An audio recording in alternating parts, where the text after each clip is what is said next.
Hi, everybody. Real quick before we begin, we just want to remind you about our Patreon campaign, We Need to Keep the Lights On. If you have money burning a hole in your pocket and you like what we do, please go to patreon.com/emptysquare. You can get the best stuff.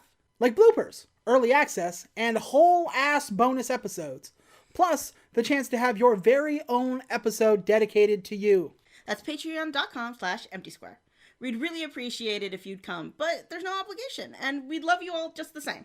Let's get the show on the road. Cue the music!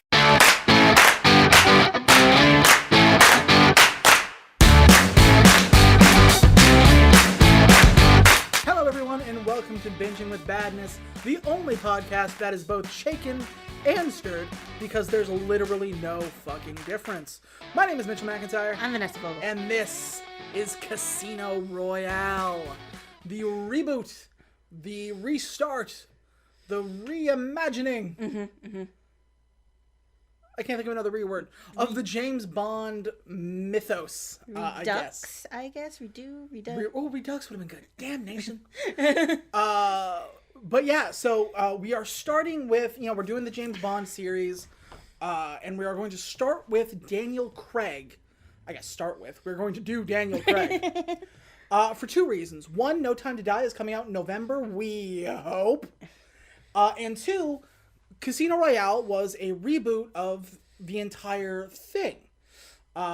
Because James Bond, for like 40 straight years, was one continuity.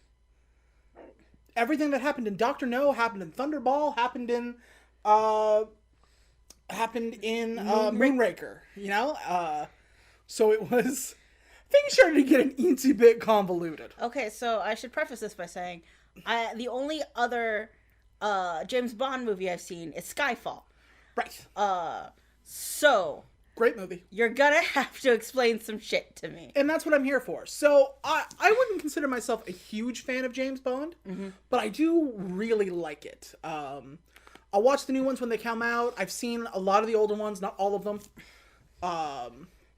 Being born in the 90s, my James Bond was really Pierce Brosnan. For better or for worse.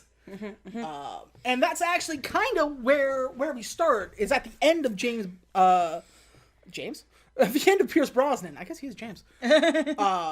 Because, he went from GoldenEye in 1995. Okay. And he ended in 2004. And the final film, I don't know if you guys know, is Die Another Day. And it's real bad. It's real bad? It's real bad. From what I understand, we went to space, though, which, as you know, is my bar for we've lost the plot. Yeah, no, that's fine. This had an invisible car chase. Okay. Going to space was okay. Yeah. Yes, But invisible car chase is where I draw the line. That's where we draw the arbitrary line. I don't know why, but this is the last straw. But yeah, so at the end of Pierce Brosnan's run, movie tastes had changed. James Bond had been this suave, debonair, using his gadgets to get out, kind of guy for 40 years. And other things had kind of started to come in and take precedent. And the one thing we can blame Die Another Day on, there's one person we can blame for it, and that's Vin Diesel. We can blame Vin Diesel? We can blame Vin Diesel. How do we blame Vin Diesel for this? Because in the early 2000s, we were still in that, X-stream kind of thing. That's X with a big capital red X. Oh, yeah, everything was extreme. Everything was extreme. Skateboarding and motorbiking and skydiving and windsurfing and shit like that. Yeah. And that's what Triple X, the Vin Diesel movie, was. I see. It was a spy movie, and he was always, jumping out of planes and windsurfing and driving fast cars and shit. It was really Vin Diesel's word back in the day, wasn't it? It really was. It was Vin Diesel world. We were all just living in it. And with all that, James Bond was lagging behind. They were like, that's what the people want. That's what they're going to do. So here's a 45-year-old Pierce Brosnan trying to, windsurf and be a cool guy. And, it's so very clear that they're stunt doubles. I see. Because as he jumps out of the plane and lands, he gains like an extra 10 pounds. And this is no slight on Pierce Brosnan at all. He was fantastic for the character that we had. He was that suave, always making like sexual innuendos and puns and stuff. He was perfect for that, but the world had moved on. So we had Die Another Day, which sucked. And then we went away for a while. Pierce Brosnan dropped the role in 2004, and so the chase was on for the new James Bond. Okay. Something else happened in the time between Die Another Day and Casino Royale, 2002 and 2006. That was Matt Damon. And that was The Bourne Identity. Because The Bourne Identity was what spies wanted to be now. Oh, I've seen that. Yeah, we'll do it one day, because The Bourne Identity, the first three anyway, are really good. You mean the ones with Jason Bourne in them? Nope, just the first three. It's a very important distinction. So... That's another podcast entirely, isn't it? Matt Damon was cool, and he was fast, hard-hitting, and he was gritty, and he was, it was just him and his wits, and they were just like, that's what we want to be. So that's what Casino Royale is.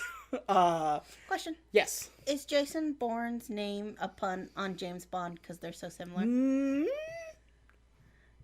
don't know, but and I didn't think so until you said that. I mean, they have the same kind of name, and they're both kind of spies and shit. And... Yeah, you might be right. So that leads us to Casino Royale, which is the first in the James Bond novels. I see. A lot of people don't know that Ian Fleming is the author of the James Bond novel, and that's what all of these are based on. I am today years old to learn that. I just thought he was something we invented for media. Yeah. Like, not like book media, but like, look, spy. Spies, yeah. Which he's not really a spy. He's more of a... He's more of an assassin. He's like, more of an assassin. He's a really shitty spy. We'll get to that. But yeah, so Casino Royale is a 2006 spy thriller directed by Marvin Campbell and based on the novel Casino Royale. How many Casino Royale movies have there been? 7. Close. 3. 3? There are 3 separate Casino Royale adaptations. One is the very first James Bond adaptation ever. I see. 1954, CBS paid Ian Fleming how much to adapt Casino Royale into a TV show? $50,000. $1,000. Ooh. 1954, CBS paid Ian Fleming $1,000 to adapt Casino Royale into a 1-hour television show. Oh. They offered him $1,000 to turn it into a 1-hour television adventure special. I see. The episode aired live on October 21st, 1954, and it starred Barry Nelson as Secret Agent Cardsense, Jimmy Bond. Jimmy Bond! Okay, James Bond is international super spy assassin. Jimmy Bond is my high school geography teacher. And it also starred, I didn't know this, Peter Lorre as Le Chiffre. Who? Peter Lorre was big in the early monster films. I believe he played Reinhardt in the original Dracula. Is he the guy who they said never swore in his life and... No, that's Bela Lugosi. Oh. He's the guy, every time you have someone who talks like this in a horror film. He's the guy we're making fun of with that. Yeah, that's Peter Lorre. Oh. And I guess he was Le Chiffre. Oh. And at the beginning of the program, so in this movie, the game is Texas Hold'em. In the original, it was Baccarat. And so in the movie, in this first hour TV special. Was that too foreign? Well, no, because it wasn't, basically, it wasn't too popular in America. So somebody came up, before the movie started, and was like, here are the rules to Baccarat. I don't even know what that game is, but it sounds like something like 1950 America would know. Or 1950 Europe? I don't know. Where did this air? America, Europe, do we know? It aired here in America. It was CBS. Yeah, that doesn't sound like something 1950s America would know. It was an American retelling. Bond is an American agent. Really? Yeah, who doesn't work for MI6, but works for Combined Intelligence. In the novel or in the special? In the special. Oh. And the novel is British. The movie we just watched Yeah, okay. is closer to the book than this is, because this is off the wall. I was about to say, this is bonkers. And the character of Vesper Lind, too foreign, her name is Valerie Mathis. Of course. Mathis? Yes. The character that is in this, his name is Mathis as well. They changed his name entirely. Sure. He doesn't show up at all. Oh, so we just eliminated him entirely from this entire deal. Yes. And so that went about as well as could be expected. So we did it again. In March of 1955, Ian Fleming sold the film rights for Casino Royale. For how much? $1 billion. $6,000. Well, he got 6 times his return from last time. True. He sold it to producer Gary Radoff, who then died. Producer Charles K. Fordman represented his widow and obtained the rights to make a film version. He said the best way to make profit from this is to turn it into satire. Oh, dear. It is a comedy. Okay, I can see why he didn't think you'd get a lot of money for this. It was produced and released in 1967 by Columbia Pictures. The film cast David Niven, as James Bond. As Jimmy, yes. Yeah, and it included the cast of, you're not going to believe this, Peter Sellers, Okay. Ursula Andress, Orson Welles, and Woody Allen. Woody Allen? What the hell? Weirdest game of fuck, marry, kill, throw out a window I've ever seen. The 1967 version is described by the British Film Institute as an incoherent all-star comedy. It is off its tits. Which means we gotta find it somewhere. It's available. Like, it's not hidden or anything. Like, it's a well-known movie. Like, we didn't scrub this like we scrubbed the Star Wars special? Nope. This wasn't a special. It was a movie. It was a film released in theaters. The original Casino Royale from 1967 starring Peter Sellers. Oh, boy. It's a weird one. That's a Patreon special. Oh, don't promise them that. Give us money. We'll do it. That is true. And finally, Sony traded the rights to Casino Royale to MGM because MGM had partial rights to Spider-Man. Sony wanted all of Spider-Man. So they traded them the idea of Casino Royale for the rest of Spider-Man. I see. This led to the Eon Productions making of the 2006 film Casino Royale, the one we are watching today. It was a long walk to get here, but it was worth it. Well, that was a long-term investment for them, wasn't it? It was. The film stars Daniel Craig as James Bond, supported by Eva Green as Vesper Lind, Mads Mikkelsen as Le Chiffre. Judi Dench returns for the 5th time as M. And this is the only character to continue the career through the Bond films. Because Judi Dench is M. I was supposed to say, we love Judi Dench, so why Yeah, because you don't ditch Judi Dench. Like, who are you going to find to upstage Judi Dench? You're not. You're not. Here's the other person who remained with the Bond franchise into this new reality. Director Martin Campbell. Because he is the director here. He was also the director of 1995's GoldenEye. Oh. Which, as this is the very first Daniel Craig film, that was the very first Pierce Brosnan film. So he knows how to start a franchise. Exactly. So this is what you do. So when we rebooted James Bond, we had to find a new guy. So we had a couple of people in mind. And by a couple, I mean 200. 200 people were considered for the role of James Bond. Of course. Croatian actor, and I'm very sorry, I'm going to get this wrong. Goran Visnijic. I'm very sorry. Is he big in Croatia? Yes. He auditioned for the role the same day as Daniel Craig, but he couldn't do the British accent. Oh. Here's something you didn't see coming. New Zealand actor Carl Urban. Carl Urban was considered to be James Bond. He continues to haunt me. But he could not make the screen test due to film commitments. Thank Christ. And here's a big one. This would have launched his career way earlier than it did. Henry Cavill. Superman was going to be James Bond, but he was 22 and considered too young. But I would watch the fuck out of that.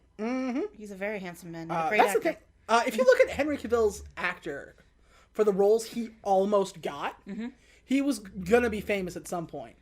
But also Robert Pattinson kept getting in his way because he was almost Cedric Diggory. Oh my god, really? He was almost Edward Cullen. Oh, well, he dodged the bullet on that one. Not really. I mean, say what you will about Twilight, and eventually we'll do it. He's rich as fuck now. That's true, but like... And he was almost James Bond. Oh my god. But then he landed Superman, and Superman's the one that tanked him? Yeah! Oh my god, we did our boy dirty. He makes a great Superman... Okay, that's a different thing. Mm-hmm. Also, Australian actor Sam Worthington and Scottish actor Dougray Scott were also considered. But eventually we landed on Daniel Craig. And people did not like that. Why did they not like Daniel Craig as James Bond? Why would you think? He's not Daniel Bryan. Yeah. They're still mad that Daniel Bryan didn't main event WrestleMania. You get hit? Yeah. No. Let me try again. He's too old. No, but that's a good guess. They thought he wouldn't be a good James Bond because he was blonde. Huh? He was blonde. Okay. And James Bond, up until now, had either black or brown hair. They know there's things called hair dye that exists. Yeah, but that didn't happen. Some critics and fans expressed doubt the producers had made a right choice. Through the entire production period, internet campaigns such as DanielCraigIsNotBond.com expressed their dissatisfaction and threatened to boycott the film. Oh, that's just good PR. Apparently, Daniel Craig was not considered to be the tall, dark, handsome, and charismatic image of James Bond. The Daily Mirror ran a front-page news story. Front page of a national newspaper with the headline, "The name's Bland, James Bland." How dare you? How actually dare you? And I remember my mom, when this came out, was like, "What do you think of the new James Bond?" And she's like, "I don't know, he's blonde." What? I was like, "So? James Bond's not blonde. He's got black hair. I don't like him, he's blonde." What the fuck? And like, I get, it's just like, I don't know, he's got blonde hair, that's weird. But to go so far as to boycott the film, sir, get a job. Put on some shoes. No, he threw them at squirrels. He can't do that. He must have. It's insane to me. So this is an insane thought. I can't watch a movie where the main character is blonde. What? Yeah. These are the same people who are running outside right now, and they're just like, for those of you who don't know, this is going to date immediately. But the cast of the Sandman adaptation just came out. Okay. And apparently people are mad that Death, the character of Death, is being played by a black woman. Okay. And the character of Desire is being played by a non-binary person. Okay. They're the same people. Say, "Oh, we can't watch him. We can't watch her. She's black. Oh, we can't watch her. She's non-binary." Shut up, all of you. Go away. Alright. You don't deserve movies. The only time that the hair color should matter if we're trying to cast Pocahontas, like... Well, again, you can dye hair. Yeah. We didn't. Obviously, James Bond is just blonde. But, like, you can dye hair. I know. That's what I've been saying. But, like, you know? I know. They don't. So, that is how we got here. It was a long way to go. It was a long, stupid journey. But we are finally here at Casino Royale. I hope our little game isn't causing you to perspire. It doesn't bother you killing those people. Well, I wouldn't be very good at my job if it did. How's our girl? Melted your cold heart yet? James, get the girl out. You're not going to let me in there. You've got your armor back on. I have no armor left.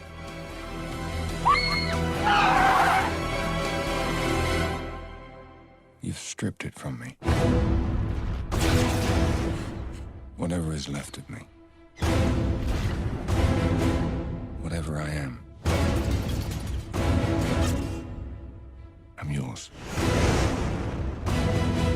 only question remains. Will you yield? In time? With Jimmy. With Jimmy Bond. I'm just gonna call him now. Good old Jimmy. So, Jimmy Bond, what the fuck? I don't know, but I fucking love it. It sounds like, did you ever, there was a cartoon or like a comic strip called James Bond Jr. What the hell? And it was a kid who was James Bond. Sure. His name is Jimmy. That's Jimmy Bond Jr. Well, yeah, because he's little. Yeah. He's like a Muppet baby, right? But, like, a full-grown man should not be called Jimmy unless he works labor. Good point. You know? Unless you're working fucking labor. If you're working fucking labor, you can be called whatever the fuck you want. So, without further ado, curtain up. Woo! We begin in black and white.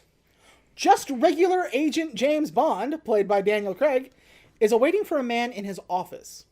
This is Dryden, a traitorous MI6 agent who was convicted of selling secrets to the enemy.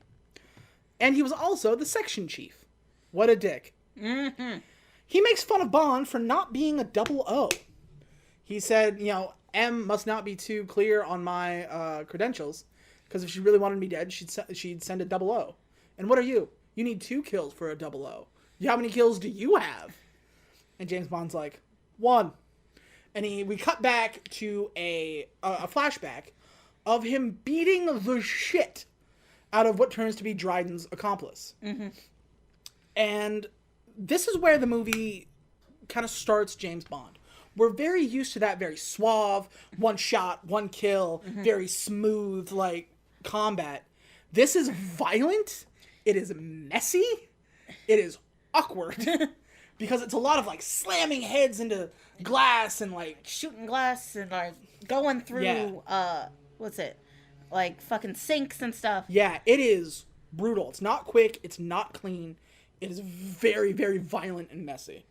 And eventually, he gets the upper hand and drowns the man in the sink. Yeah. And you see Bond has a moment of just like, oh, these hands. So you just killed a man, so. Yeah, exactly. So we come back to the present day, and Dryden's like, well, that sucks. And one of my favorite points of the movie, he goes, yes, well, first one's always hard. The second one is significantly, and then Bond shoots him. And Bond goes, yes, considerably. I love that. The second one's always, yeah, considerably. We then go to the opening credits. Now, here's a little known fact about me. I love James Bond's opening credits. I love a James Bond theme. Yeah, Skyfall's really great for that. Yeah. I have heard every single one, even if I haven't seen the movie.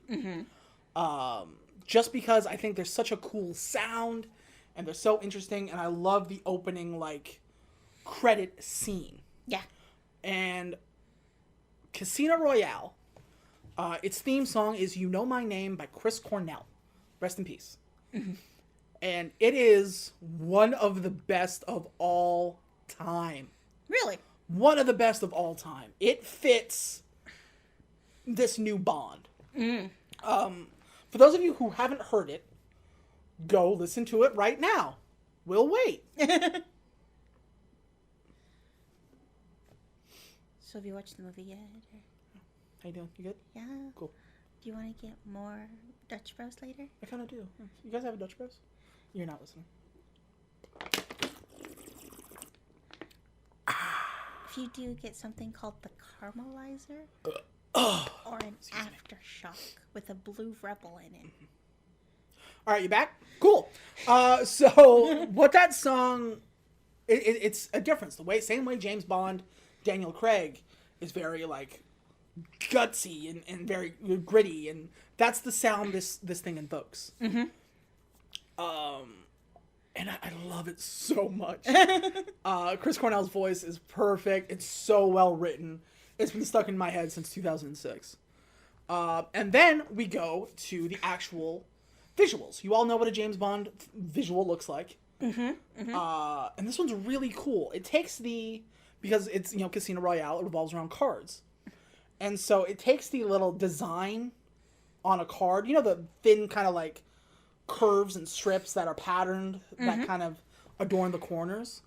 Well, and these stretch over all of the screen and then are cut by actual cards, like you would cut a vein. Oh, that's true. It's such a cool thing. And then we go to the cheesiest thing I've ever seen, which you see the 7 of diamonds, and you get 2 shots right beside the 7. So it's gun hole 7, 007. And it cuts to M promoting James Bond to 007 status. What's the difference? I don't know. He's a Spectre now. Exactly. That's all I got for you. So I love this opening. I will review all 4 openings in the next one. Because they're just interesting to me. So we press on. In Mbale, Uganda, Mads Mikkelsen is here. I believe this is Mads Mikkelsen's first big American role. Really? British role. But first big, international role. And he deserves it. Hannibal doesn't count? Hannibal was 2015. Oh. This is 2006. Oh, yeah. I forget where we are in the timeline continuum. Yeah. Mads Mikkelsen is great in everything he's ever been in. True. I don't think you can see Mads Mikkelsen in a role and go, Anyway, so Mads Mikkelsen's Le Chiffre is given a large sum of money by a Ugandan warlord. And the deal is brokered by a man named Mr. White. Le Chiffre is basically like, I will take your money. I will put it into stocks. These stocks are going to short. We make a huge amount of money. I'll give you your money back, and then I make more money. He's putting it into a place called Skyfleet. If this sounds familiar, this is the 2008 stock market crisis 2 years before it happened. You ever watch The Bigger Short? That's this with guns. And child soldiers. Don't forget about that. Yeah, can't forget about that. The warlord is like, okay, this is all well and good. How do you know it's going to short? Like, why are you so serious? And he was just like, haha, just watch. Also, Le Chiffre has a weeping eye. His one eye is blind, and it begins to weep blood, essentially. Which is really fucking just unsettling. Yeah, it's a milky eye, and it weeps blood, and it's just a problem with the tear ducts. But it looks cool. Meanwhile, I don't believe this is also in Uganda, but a snake fucks up a mongoose to the delight of a crowd. Okay. They're taking bets on who wins. And James Bond is kind of up and just chilling. He's watching as his partner, Carter, who we never see again, are tracking a man with scars all over his face. But Bond's partner gets made because he won't stop touching his ear. And then he pulls out his gun, and he's like, I'm gonna get him. And he's like, oh my god, no. Yeah. Like, as he's watching, the guy holds his ear, like spies do. He holds his ear, try to hear him better. And all James is saying is, stop touching your ear. Stop touching your ear. And then the guy sees him, and then begins to run. And Carter's like, I got him. And he pulls out his gun. And he's like, put the gun away. We need him alive. And away Carter goes, and we never see him again. No, he falls into the mongoose pit, and the gun goes off, which causes chaos. And for all we know, Carter's still in the mongoose pit. Yeah, for all we know, Carter's still there. So away James goes. Bye, Carter. What ensues is a free-running parkour chase through African streets. Yeah. And it's awesome. So the bad guy here is actually a professional free runner. I could tell. The man is Superman. Yeah, free running's so cool to me. It is. And also, my brain can't understand that the human body can do that. Yeah. Like, this man has the anti-gravity cheat. Like, how the hell are you able to just climb up shafts and walls and shit like that? Human beings can't do that shit. Spider-Man maybe, but not you. But not you. You need to be bitten by a radioactive animal. So this scene is also another thing that kind of divides James from the other people.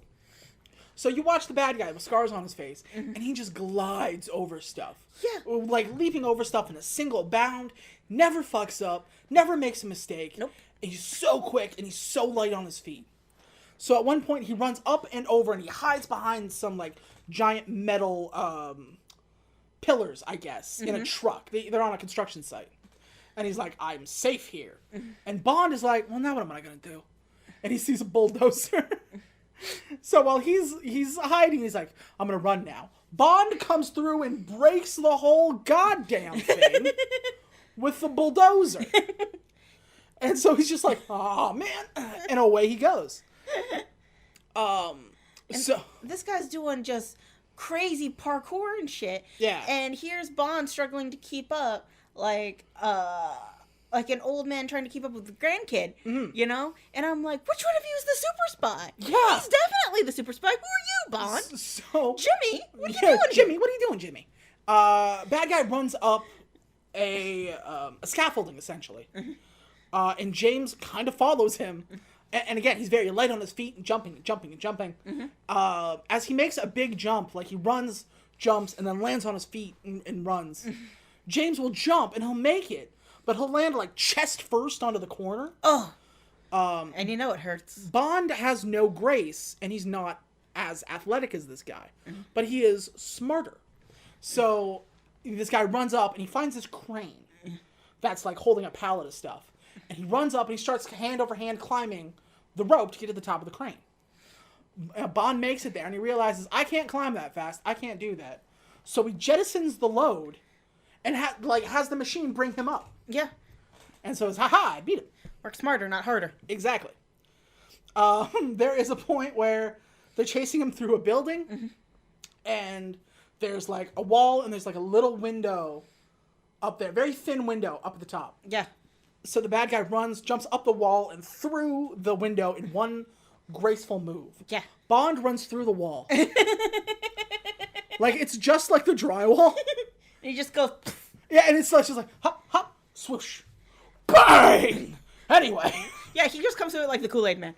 So we get up to the top of the top of the cranes, and we kind of have this fist fight. Hundreds of feet up in the air. Because men. He jumps, he gets away, and he jumps from one crane to another crane, from that crane to a building. I don't care how big a super spy I am, I ain't jumping for shit. I'll meet you down there. And for, like, a couple, like, seconds, he stares at the cranes and goes, yeah, me too. Like, Yeah. I can't... How did he do that? I didn't get trained to do that. Hell. Anyway. And he does it. He does it because he's James Bond. Yeah. So he runs into the embassy.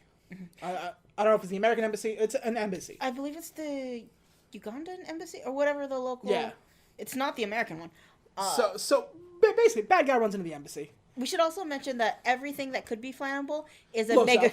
It blows up in a megaton bomb explosion. Like, there is no OSHA safety features on anything that's This flammable. movie came out kicking. Yeah, and, like, some guy had, like, a sprayer can, and he dropped down through the building that's being made, and it just took out the whole The building. whole thing goes up like backdraft. So if you see a cannon or anything that's, like, pressurized, just assume it's secretly a bomb. Yeah. So we go into the embassy, and Bond, I was like, oh, so he's safe there. Bond can't get in there. No, fuck that. Bond walks right on through. Yeah, he jumps the barbed wire fence. He kind of sneaks around, but doesn't so much. Worst spy ever. He finds the bad guy who ran into an office, and he just runs into the office too, like, hello, punch. Yeah. Punches a couple guys, steals some guy's gun, knocks him out, and just like perp walks the bad guy out the door until somebody hits the security alarm. Everything goes nuts, guns everywhere. So Bond gets out, and he's like, you're coming with me. And they stop, and he's surrounded by bad guys. Yeah. And he's just like, okay, puts his hands up, drops the gun, and throws the bad guy into the fray. Like, here, he has to give him up. He's lost. And like the leader of the embassy comes out. Yeah. And he's like, what the fuck are you doing? The ambassador? Yeah. And he's like, we have to kill you now. You understand that, right? He says in French, so I don't know. We just know. Yeah. And Bond is like, grabs the gun from behind him and shoots a tank right beside him, like a propane tank. Blows everybody sky high, grabs the bag that the bad guy was carrying, shoots him in the chest, and runs away. You guys ever play D&D and you miss a save, but then the DM gives you an additional save and you get that one? Yeah. Like, that is this entire scene. Like, every time he had the little save, he missed it wild. Yeah. Like, sneak into the building. Okay, no, everyone saw you. Okay. And he, like, fought his way out of it, but poorly. But poorly and impulsively. And you're like, great. This spy mission became a shoot 'em up, and now everybody wants you dead. And here they are. And here they are. So he looks through the stuff, and what he finds is a bomb and a phone. The phone simply says ellipsis. Back with Le Chiffre, he's mad because his bomber just got shot. Yeah, that sucks. And we're at the point where now we're just like, what do you need a bomber for? What are you doing? I'll tell you. So this, what was it called? Starfleet? No, Skyfleet. Damn it, I was close. So Skyfleet has this new plane. It's a big new jetliner. It's like 3 fucking floors. Only rich people are gonna use it. He bought a ton of stock in Skyfleet. Yeah. And it's going to go up and up and up because it's got this new thing. They are going to blow up that plane because then the stock drops. And they know that because that's exactly what happened on 9/11. Yeah, and he may have been involved with 9/11. They don't touch that, but it was more like they noticed that this happened. They're going to do it again. So that's what we're doing. We're trying to blow up this fancy-ass plane. So Le Chiffre's bomber just blew it. So, Judi Dench plays M. Yeah. I love Judi Dench. Me too. She's pissed. So she gets told what Bond just did. And she's like, what the fuck? It was supposed to be a stealth mission. He was supposed to leave him alive. And what does he do? He shoots up an embassy and then shoots a man in the chest. She says, like, back in my day when people screwed up that bad, at least they had the common decency to defect. God, I miss the Cold War. So she goes home because life is hard. Because fuck this. And who's sitting at her chair? Oh, it's James Bond. Hey, what up, buddy? Earlier before she got there, he's looking through her computer. And is downloading information to like a thumb drive. And she comes in and she's like, hey, buddy. And Emma's like, what in fuck's name are you doing here? Please go away. M runs him down. He's like, well, first of all, we needed him alive. We needed information. We needed so much stuff. And the thing is, he wasn't even a big deal. He didn't even work for the bad guys. He was a hired gun. Now we can't tell who hired him. And Bond is like, yeah, but there's one dead bomber. And she's like, yeah, one. There are millions out there. And now we can't kill him from the top because you killed the wrong guy. And he's like, yeah, but, you know, I'm James Bond. And she's like, fuck you. She's basically like, I promoted you too early. You are... I made a mistake. Yeah, basically like, you're a blunt instrument. And you're too emotionally connected to these jobs. You do things out of rage. You do things out of emotion. You need to be colder. You need to be more detached from these kinds of things. Not just women. Actual, like, things. And she's like, I think I clearly gave you 00 status too early. And James is like, well, 00s don't last very long, so your mistake will only last a couple of years. And she's like, listen, you have to act dispassionately and not quite as shooty.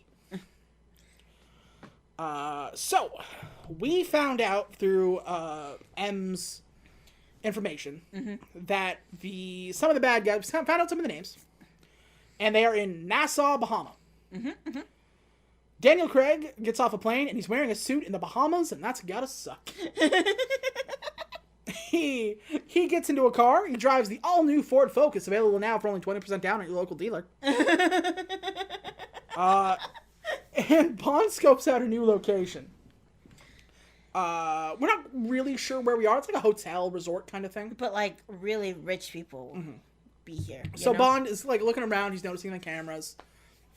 And he goes down to tie his shoe. And somebody throws his keys at him.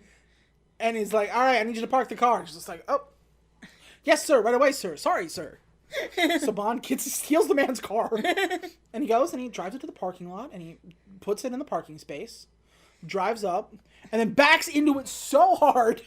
It sets off. It hits, like, this rail, which sets off all the rich people's cars. Knocks on all of the alarms are going off. And he gets out and just, like, throws the keys away. Fuck that guy. Now, I will say, James Bond is not a good person. No. He is cold, he's misogynistic, he's a dick, he's terrible to work with, and he doesn't, like, think. So I know what I'm going to say kind of contradicts some things. But fuck, is he cool. Like, he's not, but he is. Like, That's true. He is. I don't want to be like him, but you're just like, wow. I hate to admit it, but he just did something real cool, so... That's this movie in a nutshell. I hate to admit it, but fuck, is he cool. And the way Daniel Craig plays him, it's not that obvious kind of, like, smarmy, swarthy thing that Pierce Brosnan does. It's a very, like, understated baddie-assery. So, anyway... clues point to a corrupt Greek official, Alexei Dimitros. I'm sorry, not Alexei, just Alex. Alex Dimitros. I've been playing a lot of Assassin's Creed Odyssey recently. It's a whole thing. So Bond sneaks into security to find him, his face, and locate him. Alex, who seems to be driving a real pretty Aston Martin. Don't worry about that. We get his location of his room through the Aston Martin. He goes up to the lady behind the desk. It's like, hi, there's this Aston Martin, and I accidentally scratched it. Do you know who the owner is so I can apologize and give him money for it? And she's like, yeah, you don't want to do that. That's Mr. Alex Dimitros, and he's a sharp temper. He's like, yes, I know, but I really do feel like it's, my responsibility. And she's like, room 32, but fucking look out. And he's like, I got it. But you're on your own, sucker. Yeah. So, because when you're in the Bahamas, you do Bahama shit. Yeah. Bahamanian shit, excuse me. So Bond goes for a swim. And we get this, like, slow motion cheesecake shot of him getting out of the water. And he's, like, shirtless and glistening. And damn, is he fine. I was going to say, I have written here, we get a cheesecake shots of Daniel Craig's abs, and then you went, wow, he's pretty. And I'm like, my wife approves. He is pretty. He is, though, right? Like Daniel Craig is a very handsome man. And it's one of those things that you're just like, we get so many shots of women of that in, like, every kind of action movie. Hell, we got it in Fast and Furious. That's true. It happened with Giselle. Uh-huh. So, like... Poor Gal Gadot. I know. They did our girl dirty! So, like, whenever I see that, I'm like, God bless you. Equal opportunity, get your shots in. And there is a lot of shots of Daniel Craig. Straight women and gays everywhere approve. I'm sure. So, M gets information of what Bond is doing. Because, like, Bond is trying to do things on the sly. He didn't tell M that this is where he was going. But he's also using her information to hack into these accounts. So, it's one of those things, like, I'm not telling you, but you're gonna know. And M's whole job this movie is just going, what the sup? Fuck. Oh my god. I'd like to point out that she rolls over in bed to find out this, and her side table turns into a secret operative computer with, I assume, Mr. M just sleeping like 2 feet away. Yeah. Or a gentleman caller. I don't judge. I believe she is married. Yeah. Yeah. So Mr. M, sound asleep. Mm-hmm. Does he know his wife's side table turns into a super secret spy table? You'd have to. That's just something you'd have to know. Or she's just really good at spy shit. Like, because she's just sitting there on the phone talking at full volume, looking at this bright screen. He must know. He must. So, Bond joins a small little poker game in the bar that Alex is playing in. Mm-hmm. Alex is a dick to his wife. Yeah, fuck him. So, like, as he's kind of, like, browbeating her, you can see Bond look at her like, hey. Hey, girl. Because he's a man whore like that. He's such a man whore. Bond goes in on the bet, and Alex is kind of running low on money. So he bets the Aston Martin. He bets the car. Mm-hmm. And so Bond is like, sure, why not? Because the dealer is like, no, we can't do that. And Bond's like, no. Give him a chance to win back his money. So Bond goes all in. So does Alex. And Alex has a 3 of a kind with kings. Mm-hmm. Great hand. Bond has 3 of a kind with aces. Better hand. Bond wins the Aston Martin. Woo! And just to fuck with him, he asks for the valet ticket. Don't forget about the valet ticket. Yeah.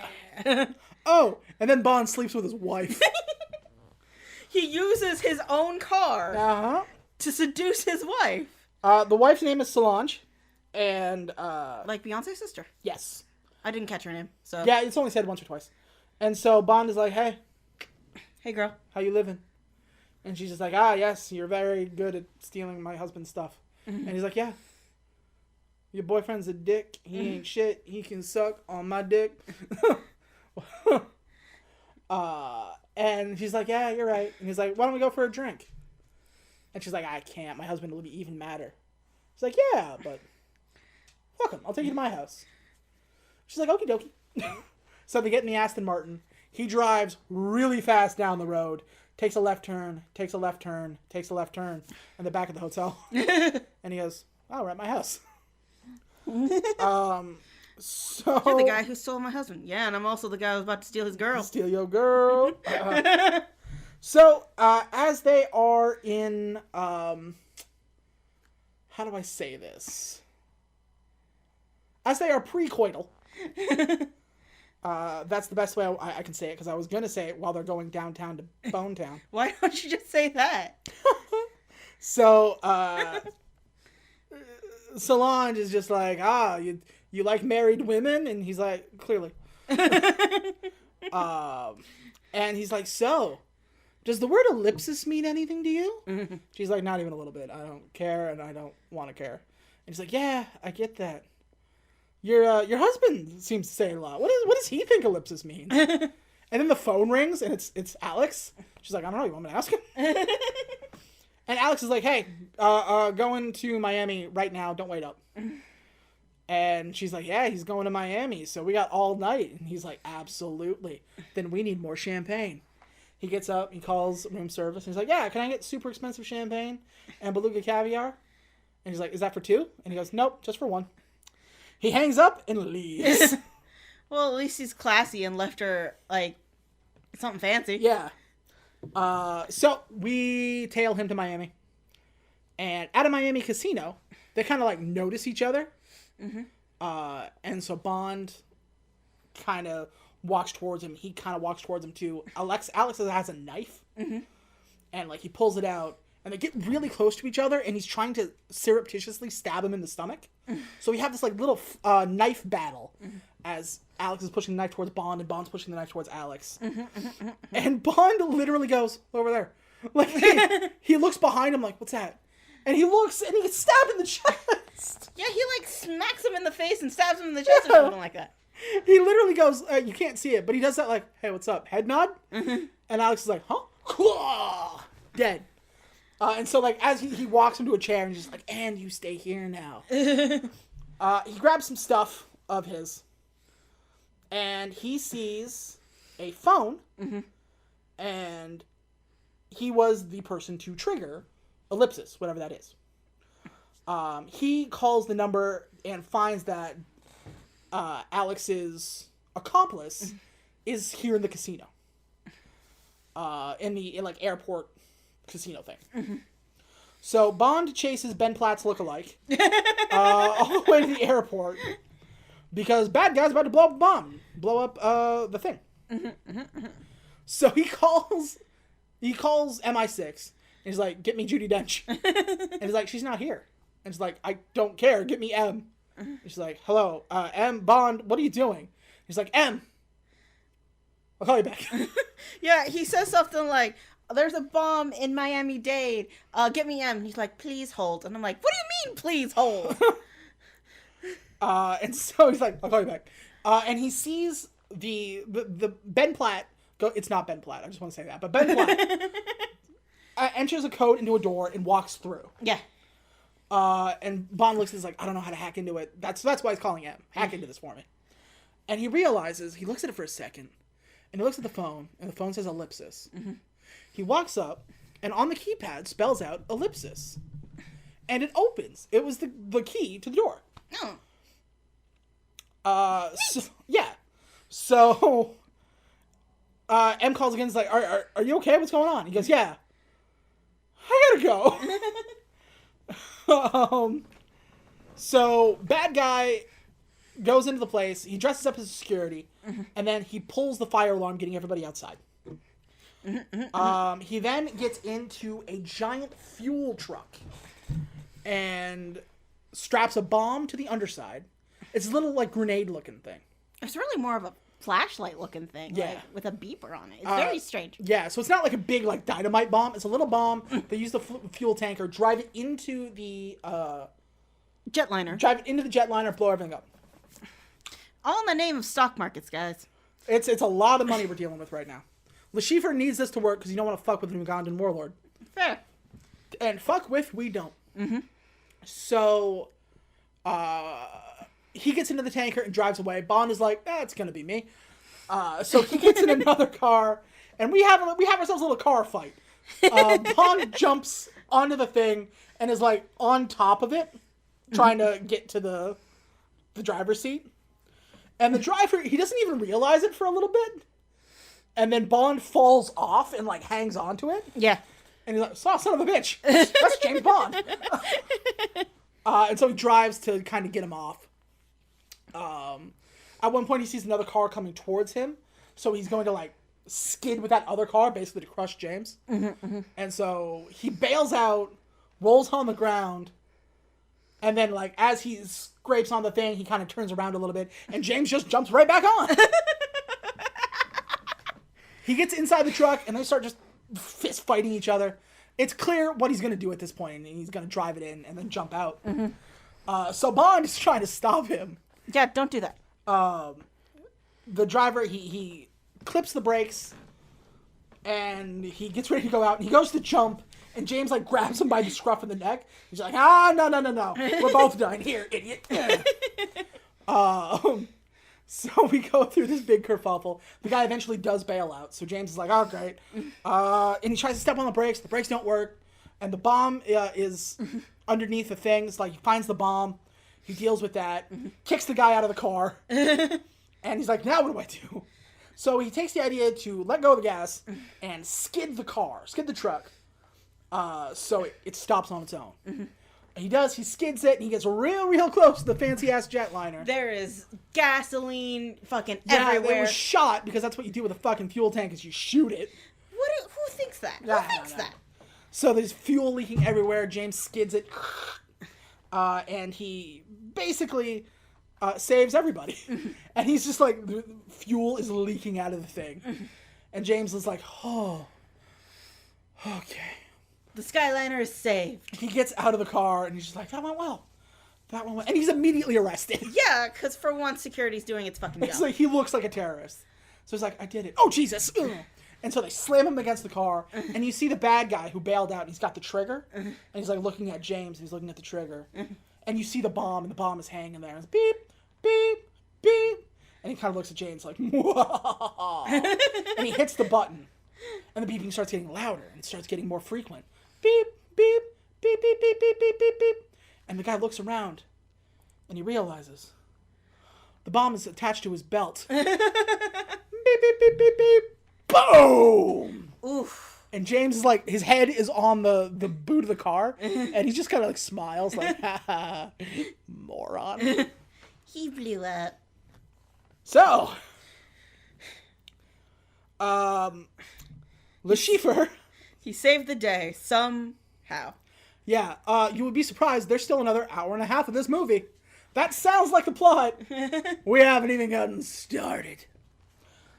So Le Chiffre gets word that the stocks didn't go down because the bomb never blew up. Yeah.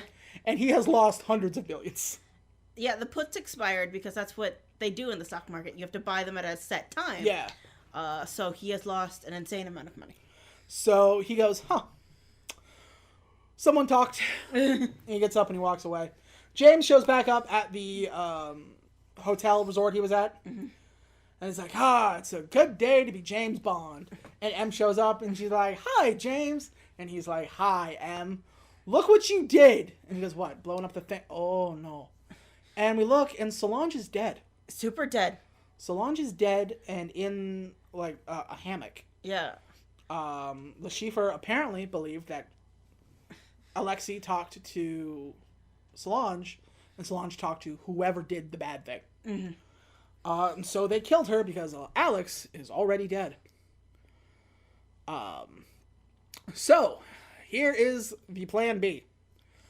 When in doubt, just like anybody else who really desperately needs to make rent money, Le Chiffre is going to gamble. He has set up a high stakes poker game. He's never heard of counting cards in Vegas. Like, what the Yeah, hell is right? this? Get all the billionaires together. We all put in money. High stakes poker. Whoever wins gets all the money. He wants it, obviously, to be himself. So, what we're going to do is send Bond in there because he knows how to play poker. Why not? Yeah, he did win an Aston Martin that way. Exactly. And Bond is like, why are we doing that? Because you think Le Chiffre has $150 million? And Bond is like, I've never met the man. Why would I think that? It's like, basically, we make sure, all we have to do is make sure he doesn't win the money. Mm-hmm. You don't have to win, but he can't. Mm-hmm. Mm-hmm. Do that, and then obviously he will come to us because he needs the money and he doesn't want to die. And then we'll get information out of him. And James is like, it's not the dumbest thing I've ever heard. Why not? So... Hold out your arm. What? Yeah, so they do a thing. Like, James, hold out your arm. He's like, okie dokie. And some guy walks in with the biggest goddamn needle gun I've ever seen. And he doesn't flinch because I would immediately pull my arm back and go, what the fuck is that? So the way the scene goes, he goes and he injects James. She's like, Bond, hold out your arm. He's like, okie dokie. Ow. This is a tracking device because we can't trust James Bond to brush his own teeth. So we're chipping him like a puppy. Basically, that's exactly what this is. We're chipping him like a puppy so we can keep tabs on him wherever he is while he's undercover. Mm-hmm, mm-hmm. So here's what we're going to do. We are going to bring in $100 million buy-in. Oh, boy. From British intelligence, from British money. Yeah, from the Treasury Department. So Bond is on a train. He's headed to Montenegro. Mm-hmm. And he meets with British Treasury agent Vesper Lind. Mm-hmm. And she's here because we need $100 million and we don't trust him. And so Vesper's like, hey, if we don't do this, the British government is directly responsible for giving $100 million to terrorists. This is the stupidest plan I've ever heard in my life. Well, she makes kind of like snide remarks about it. Uh-huh. Yeah, no, there's no reason we shouldn't give $100 million to terrorists. And James goes, you think this is a bad plan? And she's like, yep. So James does this thing where he's like, it's okay, I'm very good at reading people. It's not about playing your cards, it's about playing the man in front of you. She's like, oh, really? What are you planning? She goes, well, I can tell by your... And he, like, runs her down like Sherlock Holmes did. Mm-hmm. And, like, picks out his, like, I can tell by this that you're an orphan, and this by this, and this, and this. And she's like, oh, okay. All right. I get that. That's cool. You're right.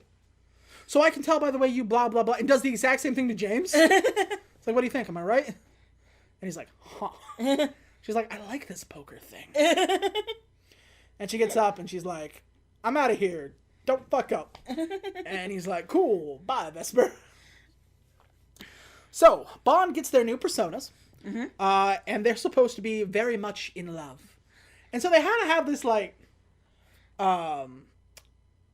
flirty banter back and forth. And he's like, apparently my name is Mr. Buick, and your name is Mrs. Broadchest. And she goes, no, it's not. He goes, yeah, you have to assume I'm correct on this one. Which is funny, because in, like, 1978, that would be her name. One of the characters' name was Pussy Galore, for God's sakes. I thought that was a joke. No. Oh. Why? Welcome to James Bond. So he goes, besides, you're not really my type. And she says, smart? He goes, no, single. So they make it to the hotel. And James and Vesper walk into the room. And James like, hi, how's it going? I have a room for James Bond. It's under Mr. Blank. This is my associate, Vesper Lind. And Vesper's like, what the fuck, man? We are not 1 minute into this mission, and you're already a dick. And he goes, listen, my name is cooler than that. No. He goes, listen, there's too much money going around for Le Chiffre not to know it's me.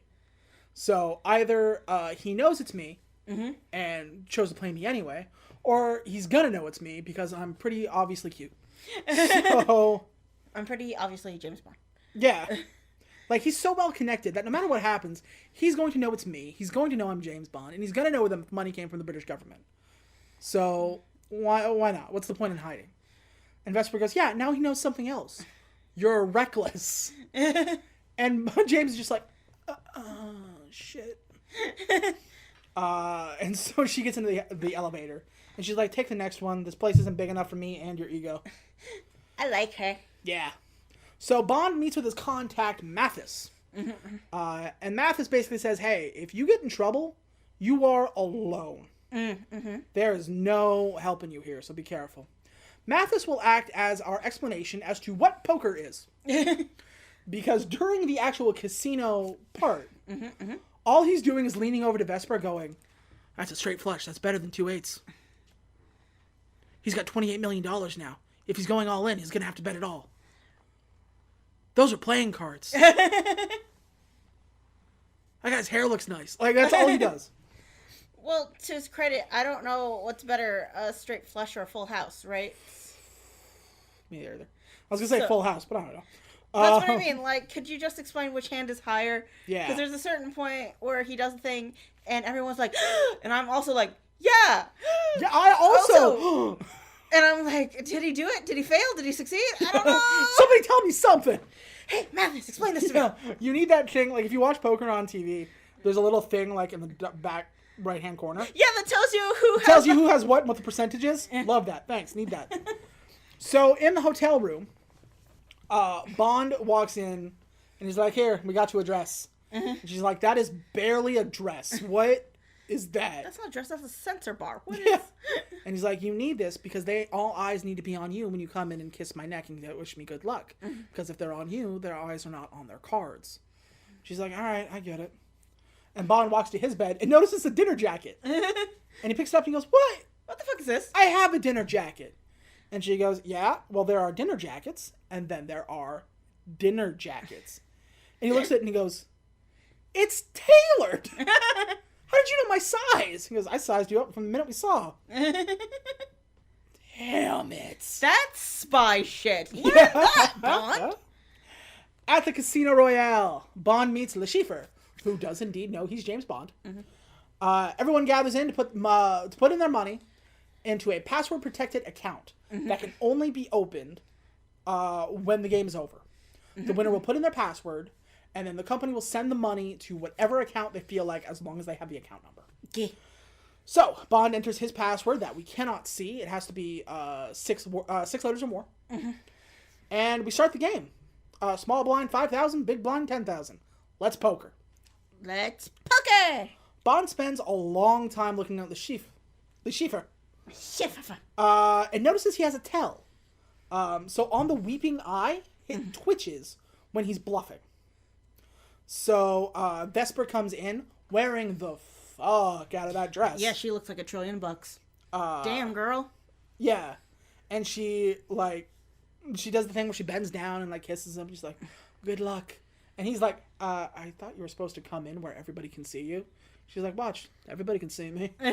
Bitch, everyone can see me. And she walks back to the bar, and she's with Mathis. And he's like, I don't have to tell you how good you look because everybody's still literally looking at you. And she's like, hell yeah. And every person who is interested in women is still staring at her. Mm-hmm, mm-hmm. I say that because quite a few women turn their heads too and still remain staring at her. So, 4 hours go by, and it's time to take a break. Mm-hmm. So Bond goes over to Vesper and, like, just straight up kisses her. Mm-hmm. She's like, hi, thought we weren't doing bluffs anymore. Mm-hmm. She goes, no, I'm starting up a new one. Because now they're going to think we're a whole thing together. Trust me, it works. And she's like, okay, well, what have you found? Mm-hmm. It's like, well, the Schiefer has a tell. His eye twitches when he's bluffing. Mm-hmm. We just do that the whole game and we're good. And she's like, okay, cool. Let's go up to our room. Mm-hmm. So they leave the casino. Le Schiefer returns to his room, where his girlfriend is, like, standing out on the balcony. And he's like, and he's pissed because he's losing. Mm-hmm. And he's like, oh, what are you doing out here? She's like, sorry. Sorry for what? And an Ugandan giant comes out of nowhere. Oh, God. Starts choking Le Schiefer and just beating the shit out of him. And she's like, hey, where's my money? Why don't I have money? I should have much money. Now I have no money. Remember how we said don't piss off African warlords? Yeah. So he's literally saying, like, you can't lose that kind of money and have nobody notice. So we're here to kill him. So James kind of notices something's going on. So he takes a package that was given to him by M very early on in the film. Mm-hmm. And he gets in the thing with Vesper. And he's, like, just opening it, like, casually, like you'd open mail. Mm-hmm. Reaches in and it's a gun. And it's like he's got a thing in his ear, like a radio in his ear. Mm-hmm. There's a silencer and he puts it on. And Vesper's like, what is happening right now? Again, I don't agree with what's happening, but damn is he cool. Yeah. And he's like, okay, so what we're going to do is I got to go check out a thing. I'm going to need you to go back to the room. And she's like, oh, okie dokie. So Bond walks through the hallway and he hears screaming. Because what with the torture and all? You know, because there was a girl who was being held hostage by an African warlord. Yeah. So the warlord comes in and he's got a machete because of course he does. And he like, I should cut off your arm, but you needed to play poker. But she doesn't. And so like he grabs his girlfriend and like holds it, like swings for her arm and stops before cutting it off. And he goes, you didn't even flinch. You didn't even protest a little bit. You need to find a better boyfriend. He's like, all right, let's go, kids. Huh. And to the warlord's credit, he's right. He's right. So, James has the radio in his ear. He's got a silenced pistol. And he's got what kind of looks like the blueprints of the hotel on his phone. But it kind of tells him where people are. Yeah, he's got a mini-map. I don't know how. Yeah, basically he's got a mini-map. So they go up to the floor. They start walking through, and James is like, you need to go upstairs. There's going to be violence. Mm-hmm. And Vesper's like, gotcha. And she goes back to the elevator, but the elevator won't come. And he's like, take the stairs. Shit's happening. She's like, gotcha. She runs over the stairs, but somebody starts coming out of the room. They didn't cut off the lady's hand. They're just like, just be better to each other. And so he's like, fuck. So they go over and they start making out in the stairwell, just like, oh, just two crazy kids not paying attention to the war crime going on in there. You know your relationships in the dumpster when an African warlord is giving you relationship advice. Mm-hmm. So the warlord kind of walks past and they're just like, all right, let's go. And he looks at James and he sees the radio in his ear. Mm-hmm. And he's like, huh, that ain't normal. And then he shoots him. Or shoots at him. And James is like, yeah, we're blown. Whoop! And so we get us a fighting. We fight into the stairwell. And the best way I can say this fight goes is we throw people down the stairwell. A lot. Well, the first guy, he just went down straight down the middle, and he's super dead. Like, yeah, he's dead as shit. But the guy with the machete, who I think is actually the warlord. Yes. is just swinging for literally the fences. Yeah. Like, So the first guy, we just shove him down the thing, and he collides to the ground, dead as shit. And then the warlord comes in with the machete, and he's just swinging and hitting walls. And James is like, hup, ho, hup, this is supposed to be a nice hotel. Where is the security in this hotel? And he's just like, Vesper, run, Vesper, run. So they get down to the final floor, and they kind of like knock each other over the railing, and they're like, oh, they're gonna fall, and then they hit the floor, and they're just like, okay, never mind. And James grabs around his neck and gets him in a rear naked choke, and starts to choke him to death. And the warlord is reaching around, and he finds James's gun. And so he's trying to grab it, and Vesper's like, and she runs over and like takes the gun and just starts beating the man with it. Yeah, keep in mind, Vesper can't get out of this situation because she keeps trying, like, doors, and they keep not working. Yeah, she's trying her best, but she can't leave. Again, what kind of hotel is this? Yeah. So James, he chokes him, and eventually he dies. And this really shakes Vesper. So, like, James gets up, and he's like, go to Mathis. Tell him I hid the bodies downstairs. And she's just like, and she goes, no. Go to Mathis. Tell them I hid the bodies downstairs. Go. And she's like, right. Gotta go. So James kind of goes in, and cleans himself up because he's got a lot of the blood. And he's, he kind of cleans himself up. He walks into Vesper's room, and he notices a broken wine glass. And he's like, well, that's not good. And he can hear the shower running. So he goes in, and Vesper is sitting in the shower, fully clothed, and just like sort of, not rocking back and forth, but just kind of crying, because that's some serious shit. I thought for a half second, like, the other warlords came and hung Vesper or some shit. Yeah, it gets, I thought she was going to be dead in the shower and be like, oh, nope, okay, she's just having a pain. On the scale of things that could happen, this is pretty good. Yeah, so James walks in and sits next to her in the shower, again, fully clothed. He just sits next to her in the shower. And he's like, hey, how you doing? And she's like, I feel like I still have blood on my hands. Like Lady Macbeth. And he goes, watch. And he kind of like puts one of her fingers in her mouth. It's like, see? I got blood. And then they're just kind of sitting there. And he looks, and she's shivering a little bit. And he goes, are you cold? And she's like, yeah. All right, hold on. And he like turns on the hot water a little bit more. Just stay here till it's all over. And again, this is a kill that's very messy. It's very violent. It's very dirty. Yeah. And you see the reaction it has on people. Vesper's not a spy. She's not part of MI6. She's an accountant.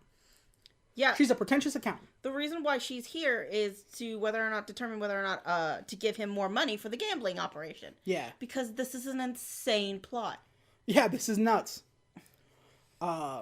So the next morning he walks out and sees how Mathis like disposed of the bodies, all that kind of thing. He updates on Vesper's condition. Mathis is like, so she's melted your icy heart. He's like, what in the gay hell are you talking about? What?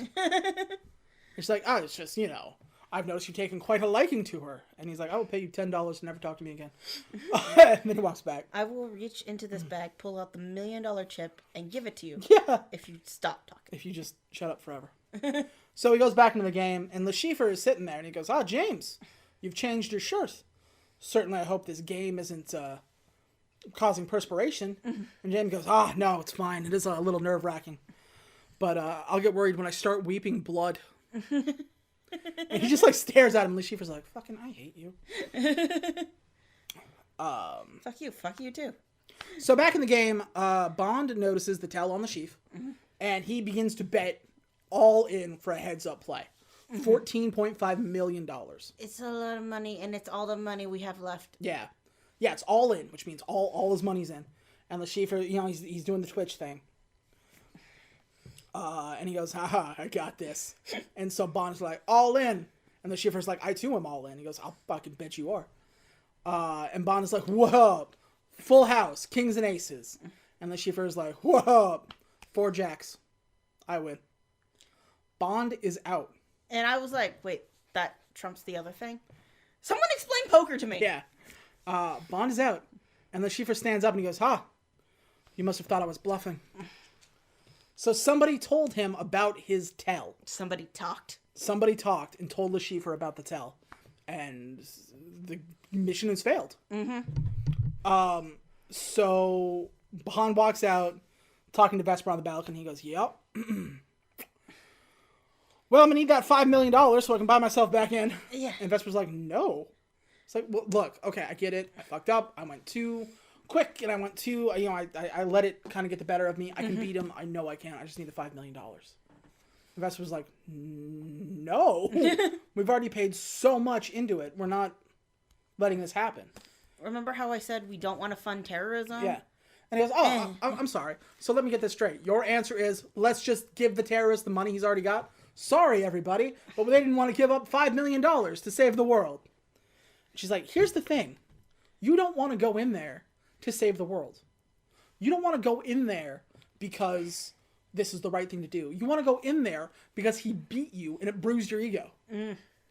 You're not in this because, like, oh, that's the right thing to do. You're in this because you want to beat him because he beat you. And that's not what I'm here for. I'm not here to feed your ego. You're not getting it.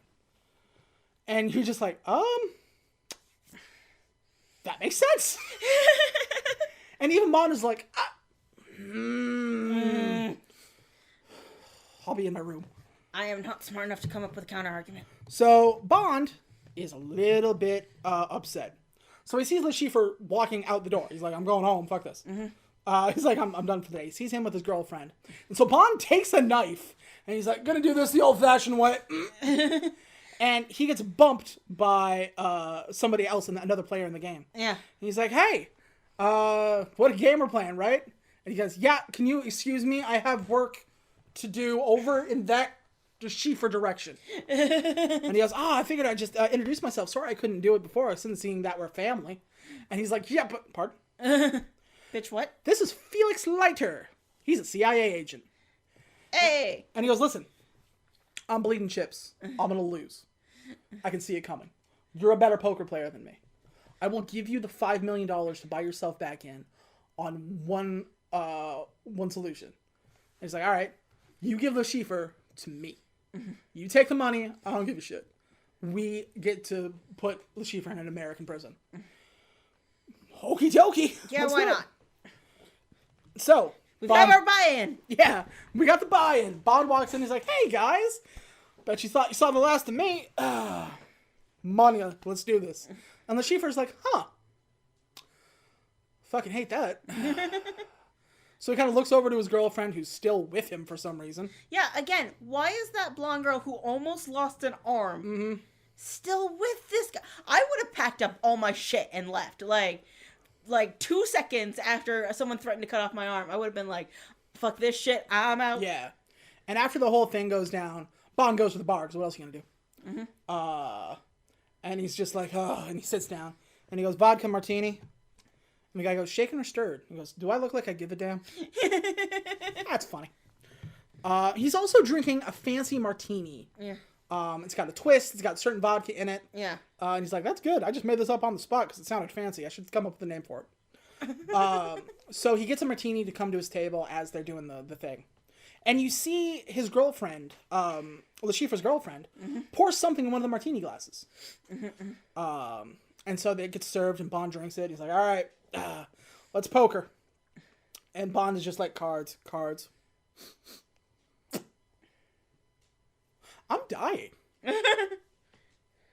I'm definitely dying. Like, and he starts to sweat. And he's just like, and you can see Le Chiffre looking at him like, God damn it, I'm evil. And he's just like, deal me out. And he's he walks immediately to the bathroom, grabs a glass, and he's trying to vomit out the poison, whatever he ingested. Yeah, he just drank the whole salt shaker and tumbler of water. Yeah. Hoping poison will just throw itself up. It doesn't work. So he stumbles out to his car and just like collapses in the seat, in the passenger seat. And he takes out a really fancy first aid kit. And he shoves something into his arm. To nudge the chip. Yeah, he shoves something into his arm, and then back at home, they're just like, guys, 007's been poisoned. Call M. And a doctor. And a doctor also. And they call him and they're like, James, are you okay? He goes, I've been better. Because, okay, James, listen and don't talk back because you have 2 minutes before your heart stops. And he goes, cool, what do you got? And so they, but basically what's happening is he's going into cardiac arrest. The poison is stopping his heart. So they walk him through what to do. He grabs a defibrillator from the glove box and attaches them to his chest. But he's fading fast. And it's like, before you fire it, there's a blue syringe, like an EpiPen in the box. Hit it in your mid-neck. It should keep you awake for the last little bit. And so he stabs it into his neck. And they're like, okay, James, you're going to pass out here in a couple of seconds. Fire that charge. And he goes, got it. And he hits the button, and it doesn't fire. Oh, shit. Oh, no. It doesn't fire. And he kind of looks out, and there's a... The wire fell There's a out. wire. It just fell out because it's a cheap piece of shit, I guess. Yeah, because this is actual... Like, I've always had a problem with, like, movie technology. Like, just once I wanted them to, like, go into some secret lab base and try to steal a bunch of files, and they couldn't do it because the drive wasn't formatted correctly. Yeah, Or, here we are. like, they tried to hook their computer to that thing, and they're like, you can't, it's Mac, you know? Yeah, exactly. And so, like, the thing comes out and he goes, And then reality sets in, because that's 100% what would happen in real life. Yeah. And so James, he tries to figure it out, and he notices, he goes, oh, great. And then he dies. He just flumps over. He passes out, and his heart rate begins to drop, and eventually stops. Luckily, Vesper kind of followed him, because, well, when you notice your partner is dying, you go see what's up. And she goes, oh, that ain't good. So she puts the thing back in, fires the defib charge, and it wakes James back up. And he's just like, oh, what happened? I'm like, all right, James, you're good. Now get to a hospital. And he's like, right after I win this game. And Vesper's like, you cannot be serious. He goes, yeah, why? I'm good. Men. So he walks back into the game. Felix is losing.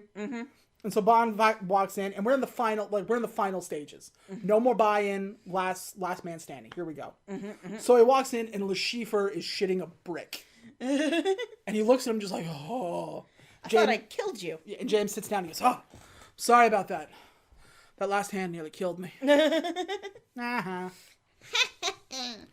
So, here we go. One last head-to-head. Everybody's all in. Yes. This is the last hand of the game. And he goads Le Chiffre into bringing it again. So we are $150 million in the pot. Oh, boy. Le Chiffre calls his bluff with a full house. And Bond throws down a straight flush. Beating everybody, knocking Le Chiffre out of the game, winning the whole thing. This is the point where I realized I don't understand poker. Because you didn't know what was I better? didn't know what was happening, and everyone gasped, and I also was like, gasp! No. And I didn't know what happened. Did he lose? Did he win? What happened here? And they're like, oh, he did it! Oh, yay! Good poker, everybody. Good poker, everybody. Did he win? Yes. Yay! Yay! So, at dinner that night, there's very little fanfare to him winning the big game. It was literally just like, and the game's over. Congratulations, Mr. Bond. And he's like, cool. He hands the dealer, like, what must have been $50,000 worth of chips. No, it was the big red one. So that was at least, the big square ones were worth between $500,000 and $1 million. Oh, excuse me, $500,000, yeah. So I thought he just handed him a fucking $1 million as a tip. And I was he just stands up and he goes, that's for you. And he goes, thank you, sir. And I'm just like, that dealer just retired. Yeah, we're done now. So at dinner that night, Vesper and Bond, Hey! they celebrate over a job well done. And he goes, oh, yes, he's drinking his fancy martini. And he goes, oh, yes, I've come up with a name for it. Thought I'd call it the Vesper. And she's like, aw, he's cute like that. Vesper gets called by Mathis away for the night, and she bids Bond congratulations and adieu. And Bond is like, yeah, I like her. This has been a good night. Good for James. Mathis. Oh, hell. Oh. And he runs after Vesper. And he sees Vesper walking through the street, and she gets abducted and thrown into a car. Yeah, straight up. There was no smoothness to it. Yeah. Like she's just walking, screaming, into a car. The reason why Le Chiffre knew the tell? The only people he told were Vesper and Mathis. It was Mathis. And seeing as Vesper is screaming for her life. Mm-hmm. So, we chase these bastards down. Bond gets in his fancy car and chases after it, but we can't really see the car in front of him. It's too dark and they're too far away. So as Bond is driving down this desolate road, he's driving fast, lights ahead of him. He sees Vesper in the road. Yeah. Like tied up, bound, and just lying sideways in the road. And he's too quick to slow down. So he swerves to the right and out of the way and tries to swerve back onto the road. But it rolls his car. Yep. He flips 5 or 6 times. That is some evil villain shit. Like, he Yeah. tied her to the railroad. That sounds section. like some Snidely Whiplash stuff. He rolls and crashes and knocks himself out. He's having a rough night. He's also still poisoned, by the way, guys. Yeah, technically, like, he just saved himself from death. So, like, he kind of fades in and out of consciousness. And he sees Le Chiffre and his bad guys. Mm-hmm. And they pull him out of the car. They cut his arm open and remove the tracking dot. Mm-hmm. And they're like, bring him to a fancy, to our rusty boat. And Le Chiffre's like, unfortunately, your friend Mathis is actually my friend Mathis. You know, in that badass way that Mads Mikkelsen does? Yeah, you know, in the way that just makes him sound so cool. Evil, yeah. And evil. If you haven't, like, this is going to be a bit of a side tangent, but if you haven't seen Hannibal, the TV series, do it. watch it. It's on Netflix right now until the end of the month, I think. The month being May. Yeah, go see it, because it's really, really good. So, or just find it online. It's got to be somewhere. So we wake up in this rusty ass boat in the middle of dock nowhere. They throw James onto the floor and they put Vesper in another room. All we hear is her screaming. Yeah. So, Yeah, he's straight up in the stall 1 bathroom down here. Yeah. So they grab this like wicker chair and then cut the bottom out. Oh, well, that's weird. They get James and they undress him. He's completely naked and they sit him on the chair. Okay. And so the Chiffre has like a ball and chain kind of thing. Guess what? It's like a heavy sack connected to a rope. And he's spinning it around and he swings it under the chair. It's all sack. And it's who ordered the genital torture? I've never been a scene of torture scenes, so, you know. Yeah. I was like, I hope this ends soon. And also, Yeah. So he's doing the thing, but not before he takes the time to comment on how good James it looks. He goes, James, you're clearly taking care of your body. Thanks. look, game recognizes game. Yeah, exactly. You know what? The Todd appreciates hot, no matter what kind of gender. To be fair to Mads Mikkelsen, he's right. He's right, but like, just like it's not strange. Do you? So he begins to beat Bond with his ball and chain as he tries to get the combination of the safe with the money, because only right now James is the only person who can get it. He flat out refuses, and instead he goes, "Excuse me, like while we're doing this, I've got kind of an itch down there. Think you could help me?" And he's like, all right, you're funny. I get that. And he swings it at him. And he goes, no! To the left! To the left! Swings it again. He goes, there he goes. And he starts laughing. And he goes, what's so funny? He goes, now the whole world is going to know that you died scratching my balls. And Le Chiffre's like, I died. Who's gonna? You can't. You're the one. He goes, that's all right. Fine. You're not gonna give it to me. That's okay. I don't have to torture you. I can torture her. She'll tell me if she hasn't told me already. And he's just like, I'm just gonna kill you outright. That's all I got to do. And then somebody kicks open the door, and it's Mr. White from the beginning of the film. And he's like, hey, Mr. White, how's it going? And he goes, Le Chiffre, you fucked up. Boom! Shoots him in the skull. That's the end of Mads Mikkelsen. Bye, Mads! Now, I've seen this movie before, and I did not remember this happened. So it took me a second. I'm like, so he comes back later? No, he's dead. Yeah. I was like, Well, that was kind of anticlimactic. Yeah. At this point, everything kind of gets picturesque a little bit. Yeah, it's almost like, well, he died there, and now everything else is a dream. Yeah, and I was just like, is he just gonna wake up in fucking back in this room from like blood loss and be all like, wow, like it was way too picturesque. Things are going way too well. You know how at the beginning of what's that one game, with the rainy stuff on it, where it all starts, Heavy Rain. Heavy Rain, where you're like, oh, someone's gonna die. Something bad's happening. Well, that's the end of the mission. Huh. Really, Le Chiffre's dead. We have the money. The terrorists don't have it. All we have to do is wire it to the treasury. We win. Yeah. We win. So basically what happens is Bond eventually wakes up in Rivendell. He wakes up in a hospital, and he looks up, and he sees Vesper, and he sees Mathis. And he's like, oh, no. Mathis. Not Mathis. Chill.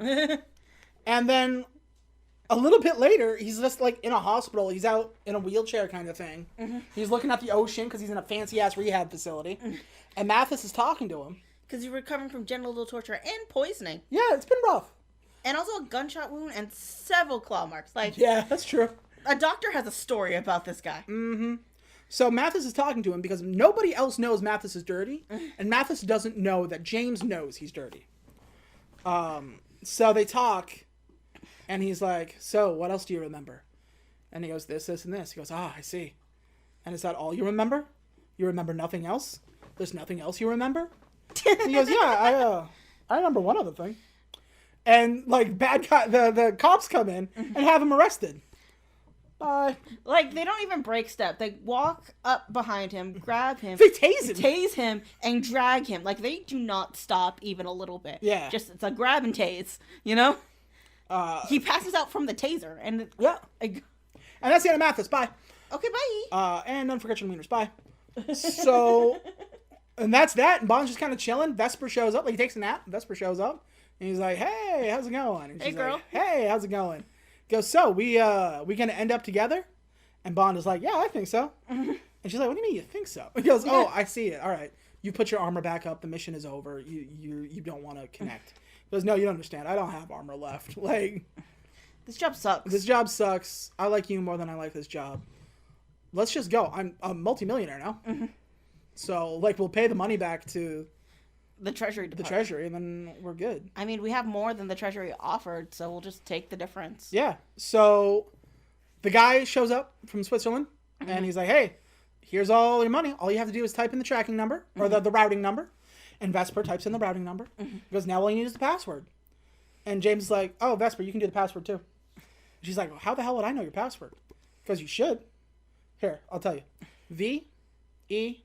VESPER. Aw.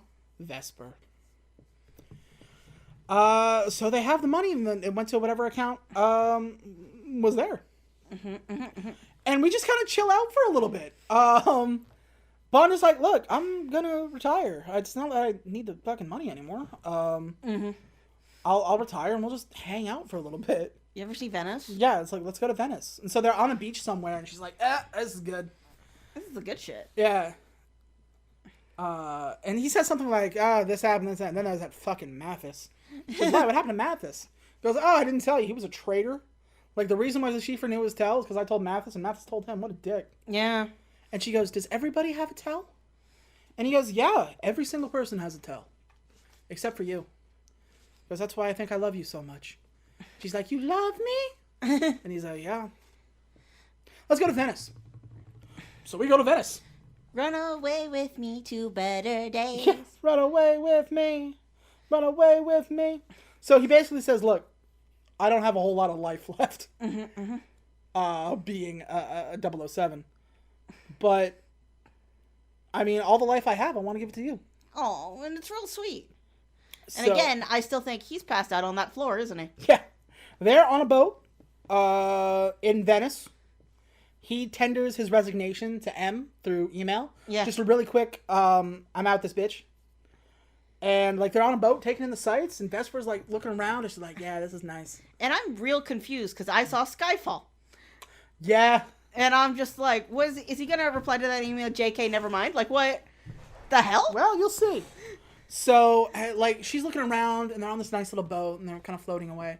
And she looks, and she sees a gentleman with glasses. But one eye is like a regular lens, and the other eye is like a blacked out sunglass lens. And then she gets real uneasy. James, on the other hand, couldn't give a shit. He's driving the boat. He's having a good old time. Yay, Venice.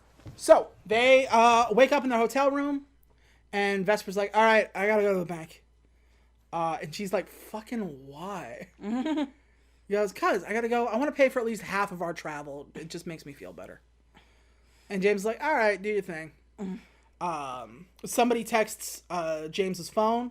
It's like, oh, it's your former employer. Can't take the hint. I'll be back in 1 month.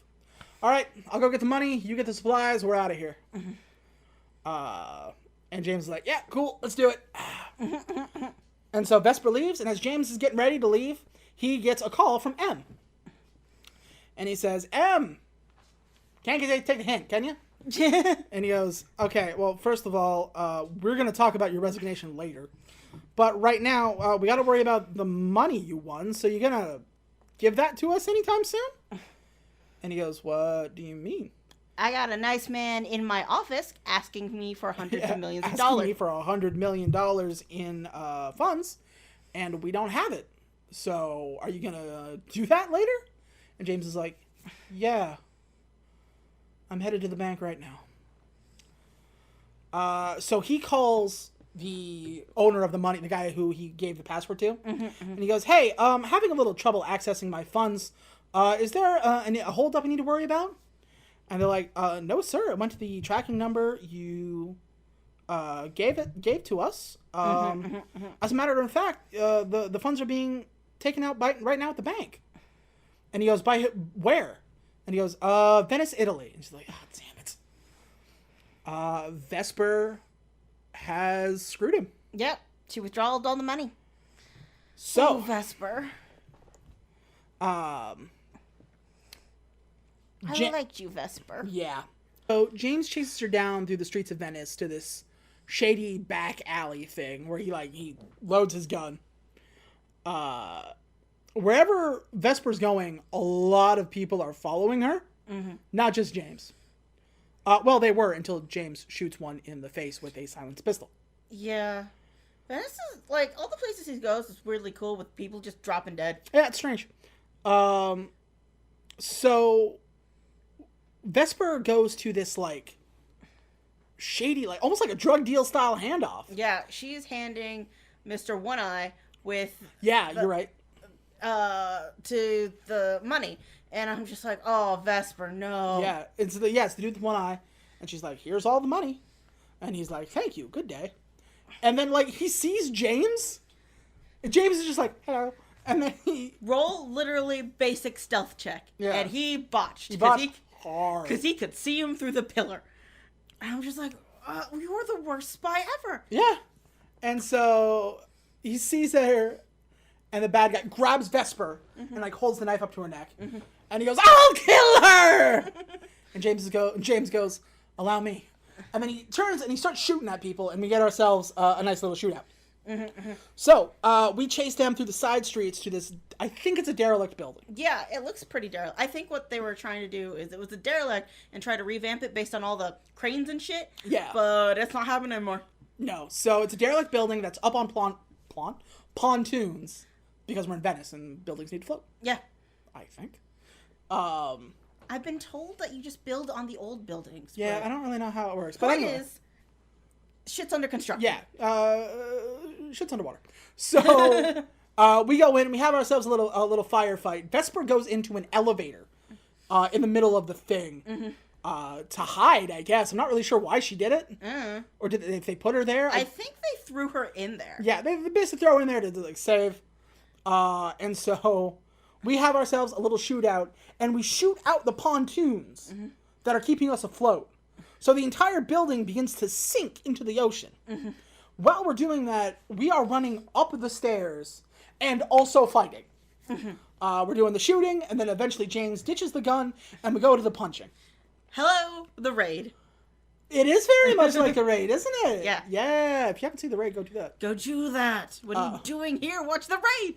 Exactly. So, Vesper is trapped in the elevator as the building is sinking, but she's up at, like, the very top. So she's pretty okay. Yeah. For the time being. And also the structural integrity is failing. Yeah. So that's not good. No. So James does a thing where he's, like, kind of pseudo-stealthing around. Like, obviously they know he's here, but, like, he'll hide behind a wall and then, like, kill a guy. And then, like, he's up here and it's like, I was behind you the whole time. At one point, he electrocutes somebody with a fallen wire. Yeah, it was pretty cool. The briefcase of money, he knocks it out of the guy's hand, and it falls into the water. Bye-bye, money. To quote the thing we say when we watch, what was it, Big Whammy? What's that? Press your luck. Press your luck. Bye-bye, money. Bye-bye, money. Guess I'll always care. Yeah, because it's money. Always care. Yeah. I don't get it. Why don't they like it? Yeah. She's not Aunt Margaret. So, yeah. All this is happening. We're about halfway down through the water now. He gets slashed in the chest by a knife-wielding maniac. And then he electrocutes that guy with a down power line. Somebody starts shooting at him, not with a gun, but with a nail gun. And James gets shot in the back like 3 or 4 times. Ow, ow, ow, ow, ow. Yes, because he's got hero HP. Yeah, he pops that dude in the head, steals his gun, and shoots him. It was the guy with the one sunglass eye. Yeah. And he pops it through the sunglass, and he kills him dead with a nail. Fucking ow. Meanwhile, he's just pulling nails out, just like bare naked, pull out nails out of his back. Just like, ha! And I'm like, what the? All right. Full barbarian, fine, whatever. Okie dokie, damn. I'm dead. So everybody else is dead. But in the kerfuffle, the elevator breaks. Yeah. And she plummets into the water. Uh-huh. So James goes all Aquaman and he dives. What has to be like a 3-story drop by now. Yeah, that's an Olympics grade like jump. He dives into the water and swims down to the elevator. And he grabs her and he goes to open it. And she stops him and locks herself inside the elevator. Oi. Basically saying, go save yourself. To which James is like, blah, blah, blah, blah, blah. Sorry, that was stupid. No? James tries to like crank open the elevator to save her despite herself. And she grabs his hands through the elevator. It's one of those old-timey elevators. Where it's just basically a cage. Yeah, basically mesh. So like she grabs his hands onto the water as if to say, it's time for you to go. And then ingests water on purpose. Oh, is that what happened? It looks like she was sucked into the batter. No, that's she took in water on purpose and kicked herself backwards so he couldn't grab her. Oh. And then she begins to choke.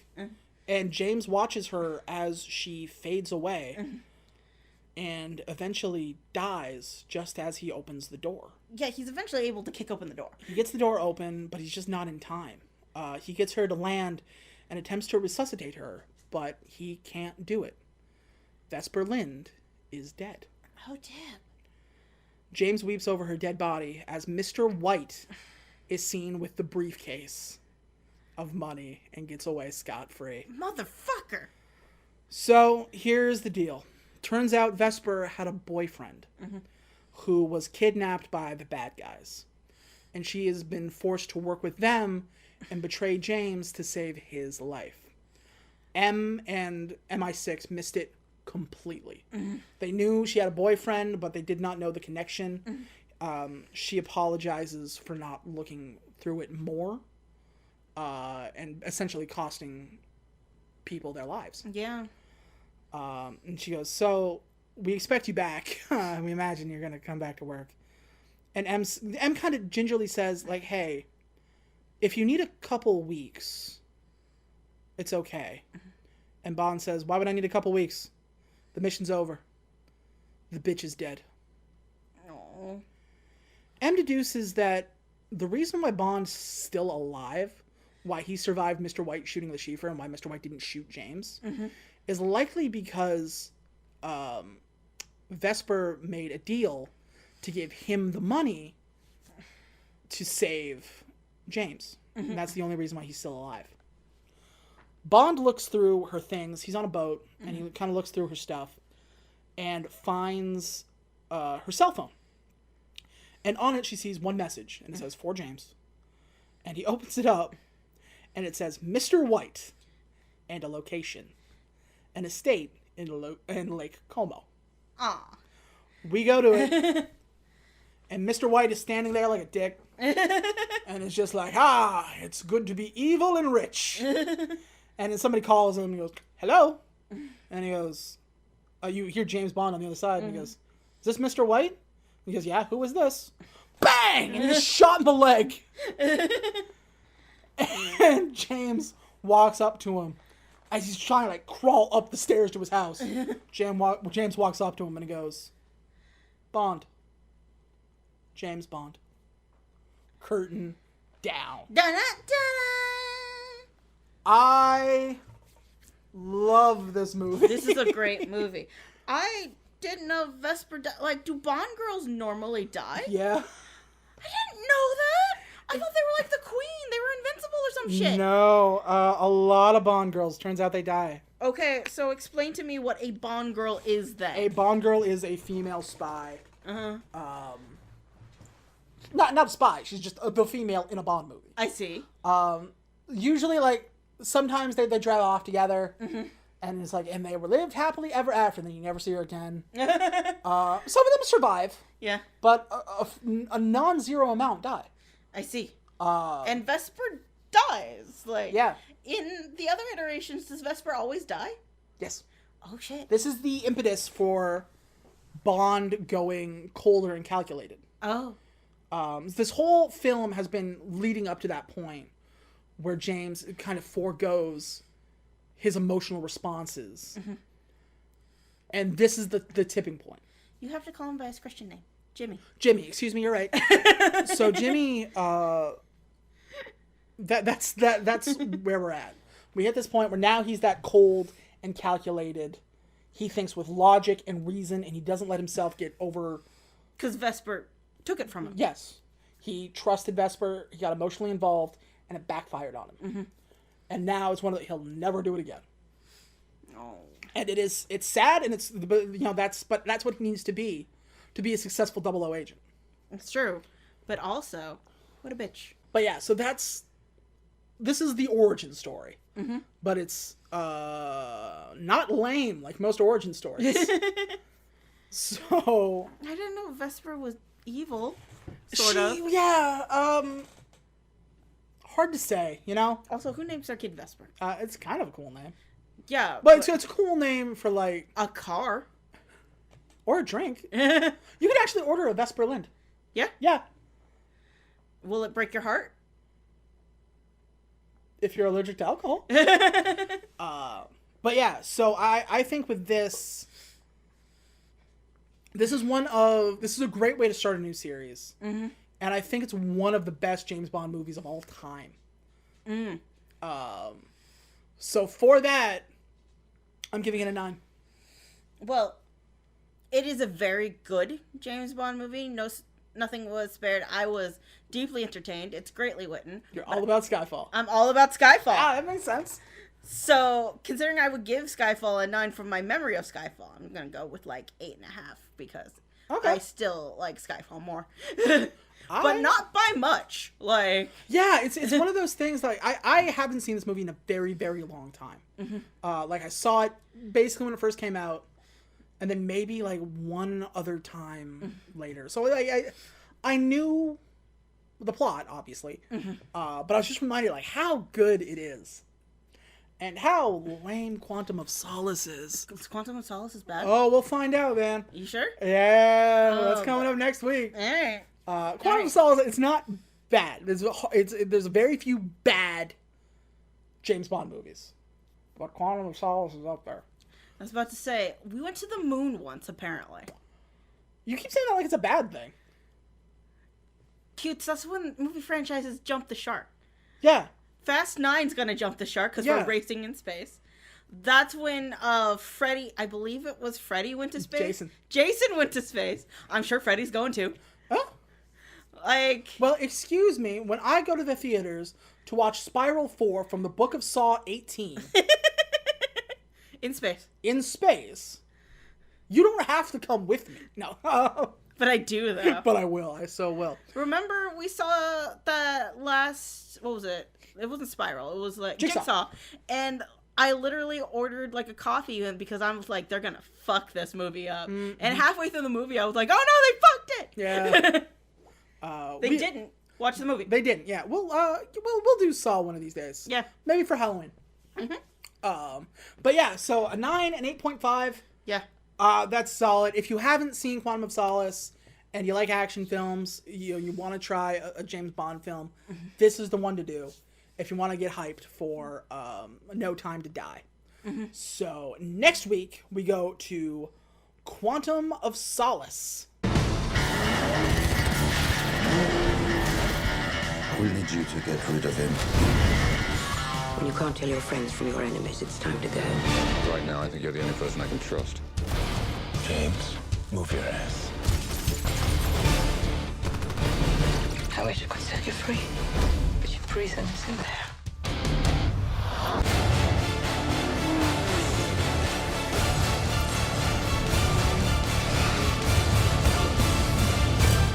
You don't have to worry about me.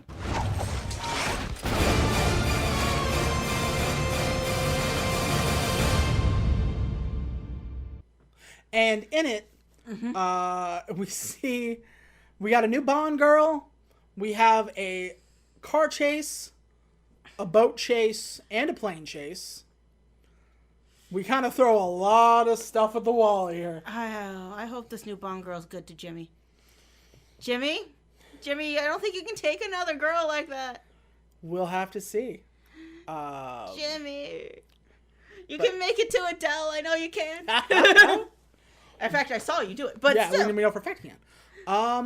But if there's nothing else, guys, remember to like, comment, subscribe, join the Patreon, do all that jazz. If you want to find us somewhere else on the internet, you can find me at Twitter at EMPTYSQUARE. That's empty square for those of you keeping track at home. Cutes. I'm at Aquadia _. Come look at cute pictures of my duck. It's worth it, trust me. She's a very cute dog. She's a very good dog. If you got money burning a hole in your pocket and you want to give it to some schmucks who watch a movie and or make a podcast about Demon Town, you can go ahead and do that at the Brightwall Podcast Patreon. That's patreon.com/emptysquare, EMPTYSQUARE. Link to everything is in the link tree down below. That thing has saved my life. Yes. Also, if you are currently watching this on YouTube and you're like, hey, wouldn't it be nice if I could watch it or listen to it on Spotify? Yeah, well, you're going down the road and you need something to listen to. We have a big road trip coming up. Yeah. And if you don't think we're going to listen to ourselves talk to ourselves, you're right. That would be silly. But but I will listen to a lot of my favorite podcasts. Exactly. Why don't you listen to some of your favorite podcasts? So you can look for us on Spotify. Speaking of Patreon. Yes. For those of you who are not subscribed, which is most of you, we have a bonus episode up there right now. Yes. We took the time and we watched Mortal Kombat, the remake. Cutie, you said it wrong. It's Mortal Kombat! You're right. I apologize. Let's go for take 2. Okay. Ready? And... One. Go. So, if you go onto the Patreon, we did our first Patreon-only review where we took a look at the brand new remake of Mortal Kombat! Perfect. Cool. Use take 2. So it's a little bit different. It's a little bit lighter. It's a little bit more free-formed, but it is also an hour because we can't shut up. Guys, it was so good. Go watch our review. Yeah, so if you want to see what we thought of Mortal Kombat, we're going to do more movies like that, up to and including the new Fast and Furious movie, the new Saw movie, basically just little weird stuff that doesn't really fit into our current arc. Just what other stuff we want to talk about. So, brand new episode, never before heard, never before seen, except by me because I edit it. And you can get it for $1. And you can get it for $1. That's all we're asking. You get everything for $1. $1 a month, and you get bonus content. Yeah. You get the bloopers. You get bonus episodes. The only thing, like, as you get higher and higher, you do get more stuff, but it's different. You can we don't hold back content. But we get little perks and stuff, bloopers, stuff like that. It's fun. You can get your name put into an episode. For example, this week's episode is brought to you by our specific Patreon, Nathan Peters, who is one of my best friends. And he donated $15 and continues to for a very long time. Thanks, Nathan. And he signed up for the episode dedication, which is this. So we have another dedication to do next week. So if you want to hear your name specifically said by me, right here, right now, you can absolutely do that. And that is at the $15 level, I want to say. And then we have all sorts of neat stuff. The more you can even request us doing an episode. So yes, if you pay a certain amount of money, we will do your episode, whatever it is. It might not go live on YouTube. It might be a Patreon exclusive. But we will get it to you. We will get it to you. It'll be your own brand new episode. Basically, it'll be right to you. So that is our Patreon spiel. If you have watched this far into the video, thank you very much. We appreciate it. We love you very much. And we will see you next week. Yes. For Quantum of Solace. Yes. Whatever that means. I still don't really know. Well, quantum is a physics thing, right? And Solace is in motion. I think Quantum is actually a group of bad guys. Is it? Yeah. Is that what you call a group of bad guys, a quantum? Like a bunch of... No, you call them Republicans. Oh! Good night, everybody! Night!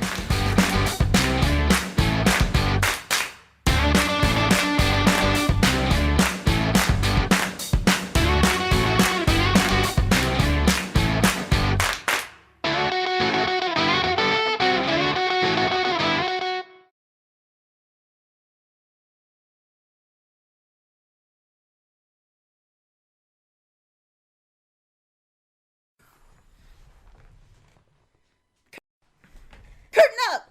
Don't we shouldn't. I already say that later in the episode. But I never get to say it. Alright, go ahead. Curtain up!